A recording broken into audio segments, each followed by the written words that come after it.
சோம்பேறி சிங்கத்தின் விழிப்பு. ஒரு நாள் அகன்ற பச்சை நிற காட்டில் ஒரு பெரிய சிங்கம் வாழ்ந்து கொண்டிருந்தது.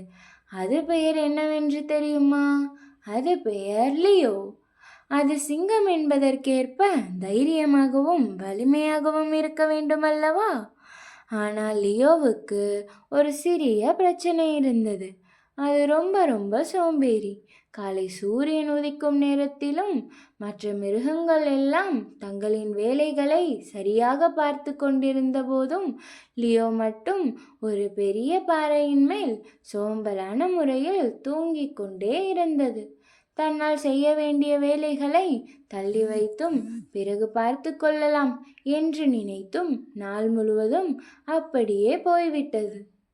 காடு முழுவதும் தன்னுடைய துயரங்களை வெற்றி கொள்ள மிருகங்கள் தினமும் முயற்சி செய்து கொண்டிருந்தன. மான்கள் ஓடி உடல் நலனை பேணி காத்து கொண்டன. குரங்குகள் மரத்தில் பறவைகளுக்காக பழங்களை பகிர்ந்தன. யானைகள் சிறு உயிர்களுக்காக பாதைகளை சீராக வைத்தன. ஆனால் லியோ மட்டும் எதையும் செய்யாம காடுக்கெங்கோ சிறியதாக பாரமாகிவிட்டது போல அனைவரும் உணர்ந்தனர். ஒரு அமைதியான இரவு காட்டுக்கு ஒரு மாயமான மாற்றம் வந்தது. வானத்திலிருந்து சிறிய துளும்பூச்சிகள் பளபளக்க துவங்கின. சாதாரண துளும்பூச்சிகள் அல்ல, ஒளிமின்னும் மாய துளும்பூச்சிகள். அவை மெதுவாக ஒளியுடன் லியோ தூங்கும் இடத்துக்கு வந்தன. அவனை சுற்றி பறந்தன. அவற்றின் ஒளி லியோவின் கனவுக்கு ஒன்றை உருவாக்கியது. அந்த கனவில் லியோ ஒரு வெறுமையான காட்டில் தனியாக நிற்கும் சூழ்நிலையில் நின்றான். உதவி செய்யக்கூட யாரும் இல்லை. ஓரிடத்திலிருந்து மற்றொரு இடத்திற்கு செல்ல முயன்றாலும் அவனால் செல்ல முடியவில்லை.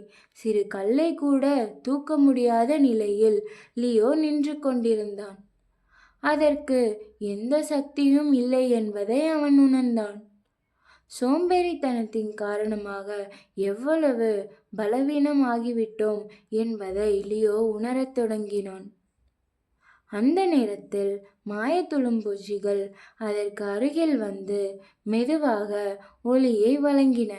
அந்த ஒளி லியோவின் மனதை அமைதியாக்கியது. முயற்சி செய்தால்தான் சக்தி வரும், முயற்சி செய்தால்தான் முன்னேற்றம் வரும் என்பதை மெதுவாக உணர்த்தியது. அதிகாலை லியோ திடீரென விழித்து கொண்டது. இதுவரை உணராத ஒரு உணர்வை உள்ளே உணர்ந்தது. அது மெதுவாக எழுந்து காலை சூரியனின் ஒளியை பார்த்தது. இன்று ஒரு வேறுபட்ட நாள் என்று அது முடிவு செய்தது. அது முதலில் சிறிய உதவிகளை செய்ய தொடங்கியது.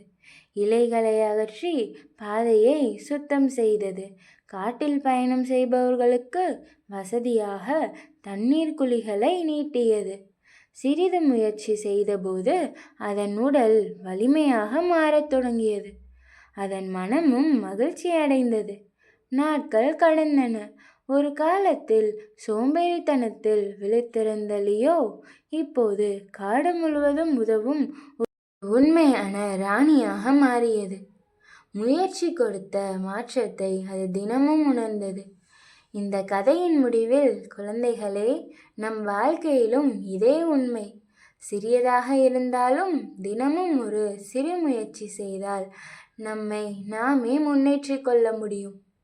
முயற்சி என்பது மந்திரம் போல. அதை பயன்படுத்தினால் நம்மால் எதை வேண்டுமானாலும் சாதிக்க முடியும். இப்படியே இன்னொரு இனிய கதையில் மீண்டும் சந்திப்போம்.